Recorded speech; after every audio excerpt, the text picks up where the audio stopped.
Calxiyn here. If you guys enjoy this video, you guys should become patrons over on Patreon to support the channel, but you guys should subscribe and follow me over on social media. So we are going to be talking about, I'm just going to sort of show you guys something that Miles had said today, because I think that it's a really, interesting, I guess interesting as a discussion topic, also just to sort of get it out that he said this. I know that sounds weird, but yeah, you guys will understand when you actually watch it, so I just want to sort of insert that clip right now here. Even when you identified someone's like, that person's just an asshole, like, those words still stick with you. There's this great quote by Teddy Roosevelt. I don't remember the whole thing, but he has this bit about daring greatly. Essentially, there are people that come to the arena and will cheer or boo or mock, and they'll criticize, they'll say whatever it is that they're going to say, and you can listen to them, but it's not always going to do you a ton of good. The opinions that you should really value are the opinions of the people in the arena with you, the people who are also getting their hands dirty, who are also stumbling and falling and bleeding and working their asses off, and who understand what it is that you go through. Like, I mean, that's a lot of Hall of Fame, too, is like, Chris was so excited to meet other people that work in his industry and to be able to talk about techniques that they use and learn from them. Like, obviously, those are the people that you want to be talking to, and those are the people whose opinions you should value the most. Now, entertainment's a little interesting, though, because in a way you kind of have to still listen to the people that don't make content, because that's who we're making the show for, right? People that just want to be entertained and watch the thing that you're making. I got misquoted on this, I think, but at one point, I've spoken before about how if you're being really rude with your comment, I don't really want to listen to you. Now, that doesn't mean I'm not going to. There's nothing worse than when someone has this super rude, incredibly harsh comment that's just so mean, and then you get to the end of it and you're like, yeah, but they made some really good points. That sucks, because at that point you have to suck it up and be like, yeah, no, they're right. And it's a skill that takes time to get used to, for sure. Kind of like hearing yourself on camera. The first time you hear yourself on camera and you're like, kill it with fire, but you kind of get used to it. I think it's the same with online comments. You just kind of have to look for the people who are like, okay, this person is clearly just making a living by putting out YouTube videos that are like, this is why this sucks. It's like, sure, it's so easy. It's so easy to criticize to the point where, like, I have to work on not doing it. Like, I had some opinions about how the way Game of Thrones ended, but I also am like, I could not imagine landing that plane that was on fire, that was that show. Like, I know what it's like to deal with a budget that isn't ideal, or a time frame that isn't ideal, or suddenly a sickness like takes half of your crew out for like a week and you fall behind schedule. What really is great is when you can take the energy to talk about something that you liked about it. Like, I'm not gonna get into spoilers, but there was some metal shit in those last few episodes that I was like, yeah, guitar riff. And so, yeah, I think you just have to try and remind yourself, like, this is clearly a person that is just being ugly, and also they use the wrong form of there, so shut up, I'm not gonna listen to you. But then the people that do come and say, I really like this, I did have some issues with it, well thought out, well worded stuff, because that shows that they're also considerate. And again, it's not that I'm only gonna listen to the comments that are nice, but that's just psychology. I'm much more likely to listen to you if you come to me wanting to have a conversation and not an argument. If you go into a conversation with someone and you're like, we're fighting, everybody's on the defensive right there, and it's no good. So yeah, we could talk about that forever, so sorry. I totally agree with everything that Miles said here. I feel like he is going to get misquoted regardless of what he does, just because here's my first point, okay? It seems like no matter what Miles or what Barbara or whoever, like, no matter what they say, it somehow gets misconstrued. Like, the last time Barbara said something a couple weeks ago, it got misconstrued. Like, basically all she was trying to get at was, like, what joy do you find in, going to a group of people, like, say, like, on Twitter, a group of people are discussing how much they love RWBY, and you just pull up and you're just like, this is why it sucks. Like, what joy do you find out of that, right? And some people do find joy, but I said this on Twitter, you wouldn't do that in a public place. Like, I can't think of any social situation where, like, social etiquette, like, would just go out the window and you would do that, because it's not socially acceptable, I don't think, to go up to a group of you know, people who like say may know each other, whatever, like maybe they don't, they're just having a conversation. Like obviously on Twitter it's a little different because, you know, it's strangers, it's mutuals, it's friends are all talking and discussing.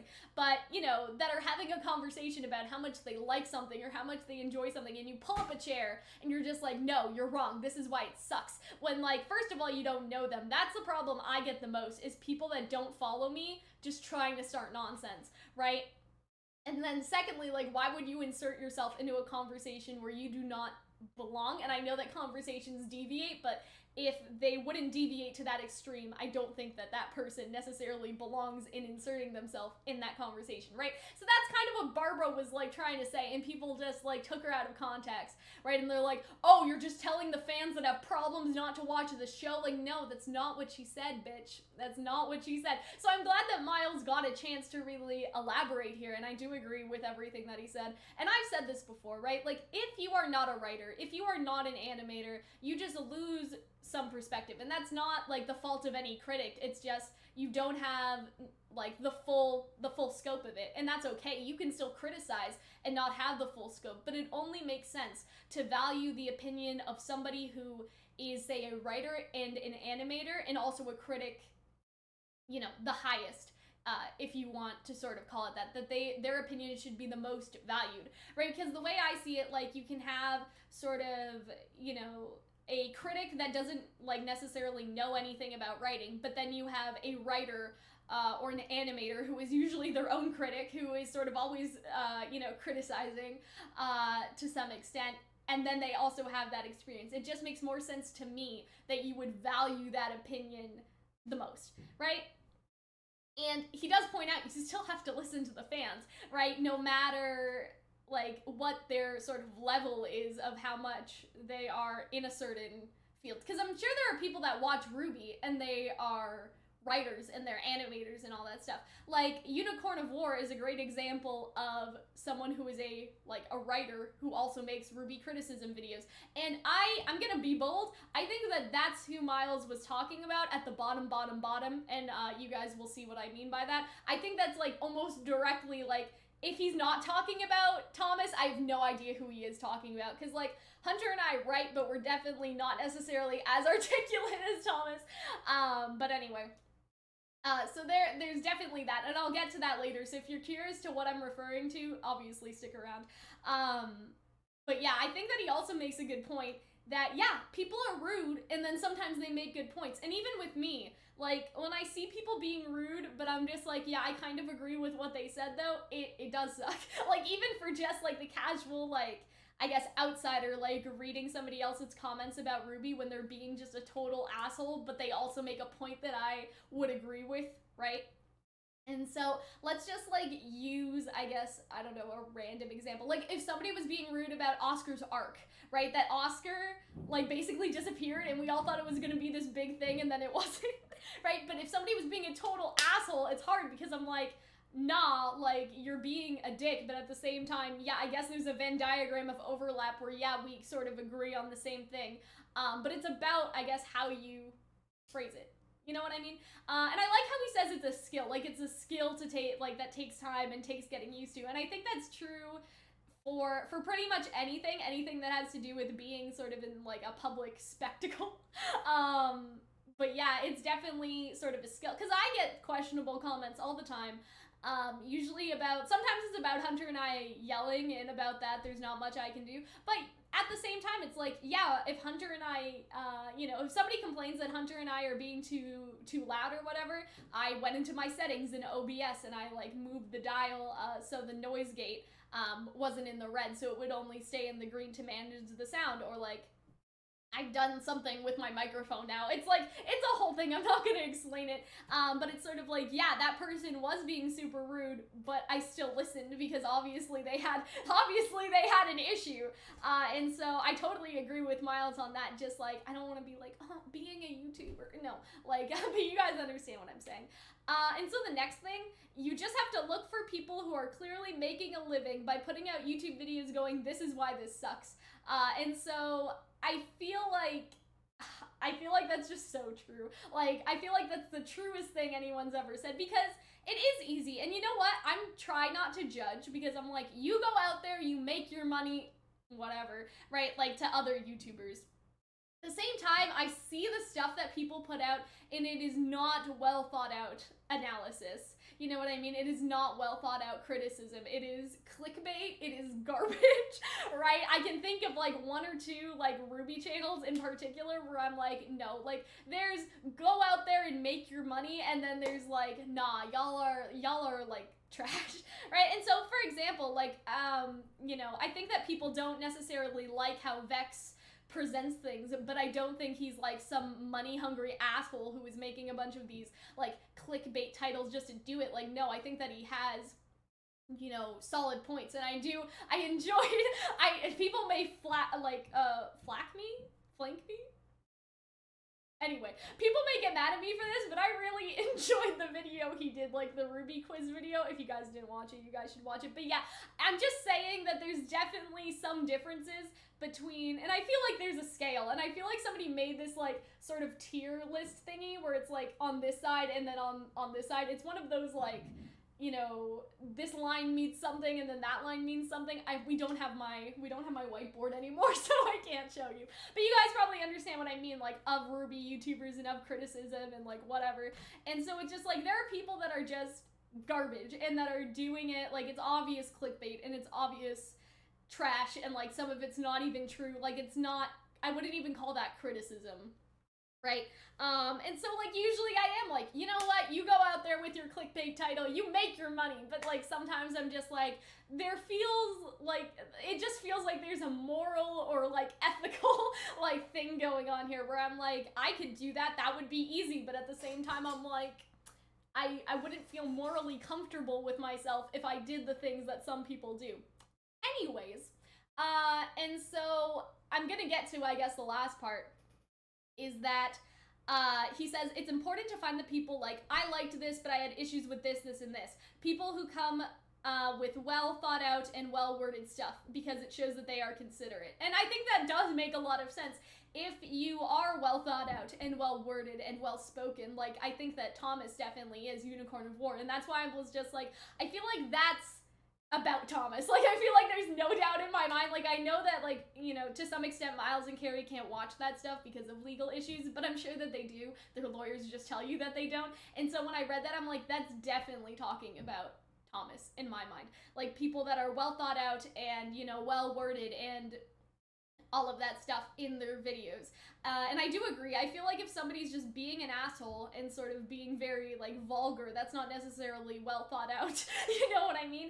And it's sort of a cliche to be like, oh, if you use swear words too much, your vocabulary is not that big. But at the same time, you should see the things that people have said. Like, I've seen the most illiterate criticisms that are just filled with all of these, like, you know, terrible words, and it's sort of like, does that make the point less valid?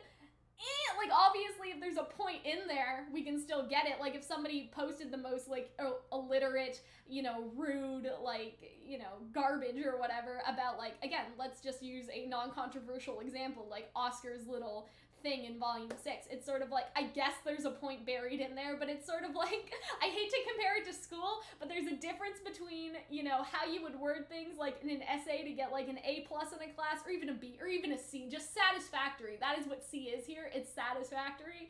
Anyway, and then there's just like, no one would accept this because it is not well written and not well thought out. I hate to like criticize people's criticism, if that makes sense, but at the same time, you guys have to understand that I see the most garbage YouTube comments, and on my channel, like left on my channel, I usually delete them, let's be honest.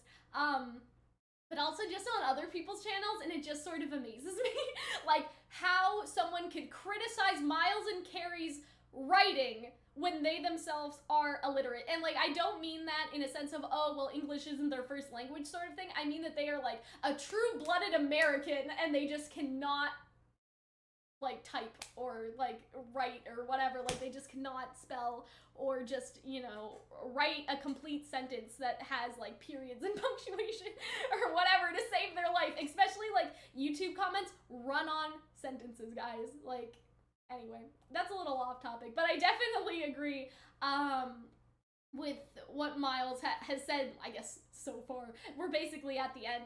But yeah, I think that he makes a good point at the end. I'm much more likely to listen to you if you come to me wanting to have a conversation and not an argument. If you go into a conversation with someone and go, we're fighting, everyone is on the defensive. And I feel like that is so true. Like, that is the most accurate statement I could sort of think of, if you want to call it that, for how Twitter is and how YouTube can be sometimes. It's just that, you know, people go in looking for a fight. They aren't looking for a conversation, especially on Twitter, right? And that's the main problem, is that people sort of, you know, message me or message whoever or like tweet at whoever, and they're just like, why won't you argue with me? Why won't you fight me? And I'm just like, maybe it's because we all have better things to do.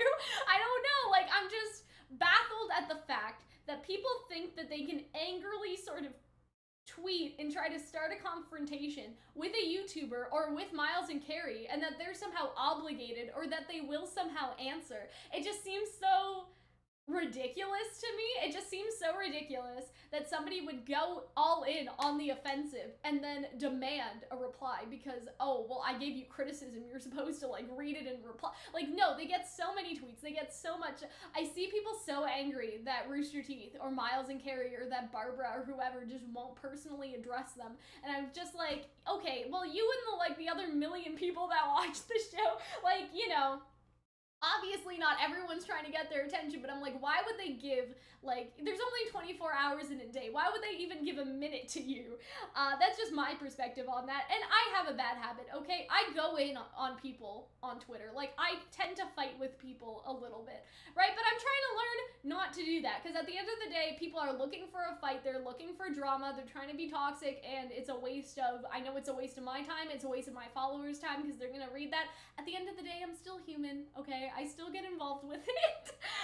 So I try not to, but it is really hard. But yeah, I just appreciate that everything, you know, everything that Miles said here.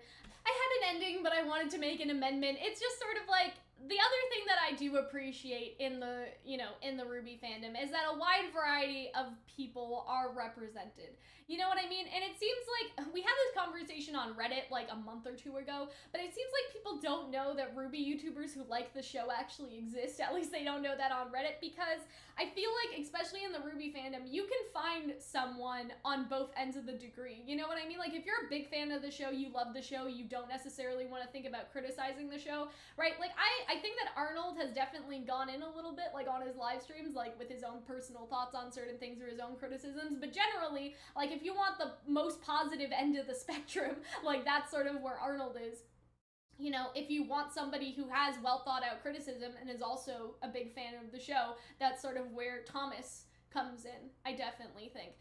For us, I feel like Hunter and I are somewhere sort of in the middle. Like, we make criticism videos sometimes, but it's not very often, and it's usually like criticism with a positive spin. So is it really criticism?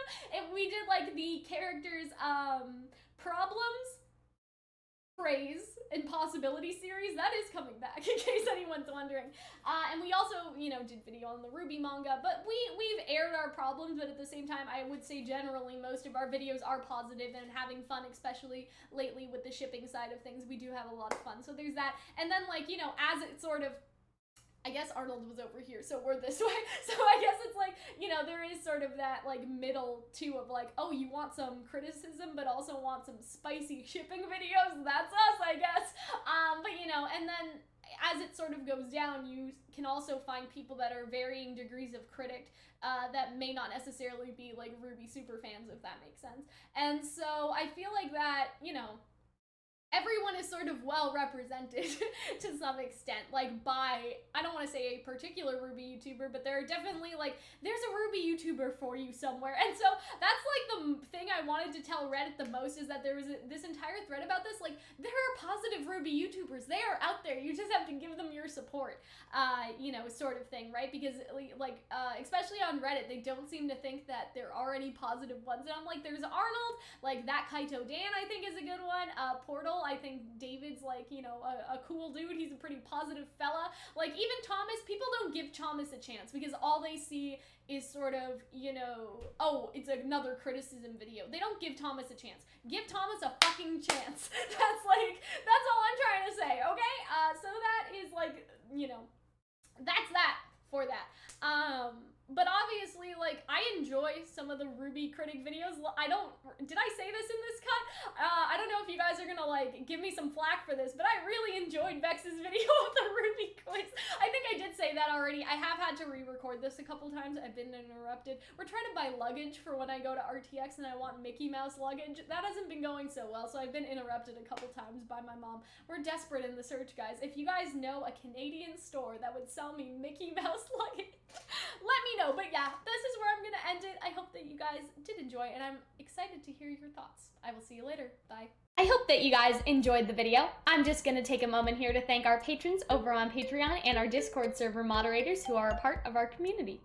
CalPals at the $2 tier get exclusive access to our CalPals community Discord server, exclusive access to our video scripts, exclusive access to schedules, updates, polls, the live podcast, and the chat to ask questions for our monthly Q&A. They also get the name feature at the end of every video. There's also a special reward. At the beginning of every month, CalPals will be able to vote for me to watch the first episode of whatever anime or cartoon that they want. This encourages us to watch some cool new anime that you guys may want us to see, or maybe you just want us to watch like the first episode of some crazy like quirky anime where we never like react to the entire series, but you guys are just like, wow, this is like so weird and so crazy, I just want to see them react to the first episode. The Calterpillars at the $5 tier have access to all previous rewards, and they also have access to our videos a week in advance, early access, so that's a week early before they are released onto YouTube. And there's also a special reward. Patrons at this tier will get access to an exclusive reaction series that'll be posted for patrons and patrons only. It will not be public to YouTube until after it's finished and another Patreon exclusive series has started. So basically, the patrons get their own anime reaction series of whatever anime that they vote for, and it's just for them. It won't be on YouTube, so it's totally for patrons and to the benefit of all of the wonderful patrons who support us at this tier. The Cal Peons have access to all previous rewards, exclusive access to our videos as soon as they're ready, and so in the past this has been, say, 14 days, so 2 weeks in advance, sometimes 30 days in advance, so like a month early, sometimes they've been 60 days in advance, so imagine getting to watch the videos on our channel basically 2 months before anyone else, because it does happen depending on how much Hunter and I pre-record in advance. They also have the ability to invite one of their friends into the Discord server without them needing to pledge on Patreon, so if you have a friend that loves the cartoons that we react to, or the anime we react to, or, the video games, cartoons, and anime we do discussion videos on, you can bring them as a part of our community without them having to need to pledge.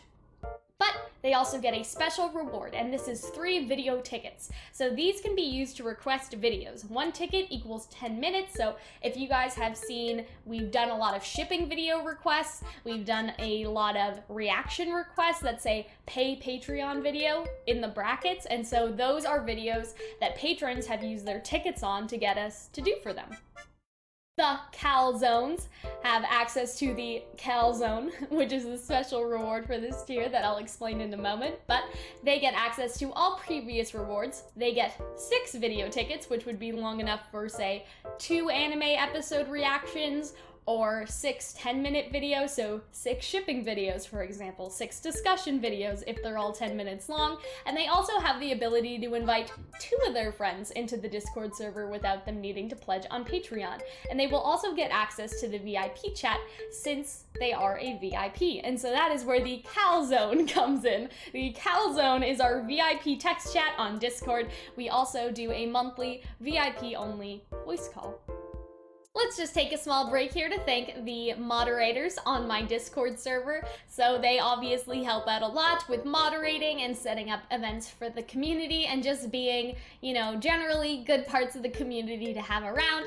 So I just wanted to include this little bit in between all the patrons to just sort of thank them for their work, thank them for helping out in my community, and all that sort of stuff. The Caltalists have access to all previous rewards, 15 video tickets, the ability to add me as a friend on Discord so I can go ahead and make a private group chat with them so they have direct private access to us, the ability to invite 3 of their friends onto the Discord server without them needing to pledge on Patreon. Those friends will also get access to the VIP chat as well. And their special reward is auto-hosting their live streams on my Twitch and being able to promote their videos in the Discord server. The Catastrophes have access to all previous rewards, 30 video tickets, access to my private Instagram, Snapchat, and a private group with just Hunter and I. They have the ability to invite 5 of their friends into the Discord server without them needing to pledge over on Patreon, and those friends will also get access to the VIP chat since at the $100 tier you are of course a VIP. For the special reward, we would make videos and collaborate together, so we could write the script together, record the lines together, edit and post the video on my channel. They would be sort of credited and all of their links would be posted in the description and all of that normal stuff that you would expect from a collaboration like this. But obviously it is a very special project because it would be, you know, from a patron, it would be sort of a community project, and that's why it's one of my favorite special rewards. So again, one big thank you to all the patrons over on Patreon who help keep the channel alive. I love you guys, and I will see you in the next video. Bye.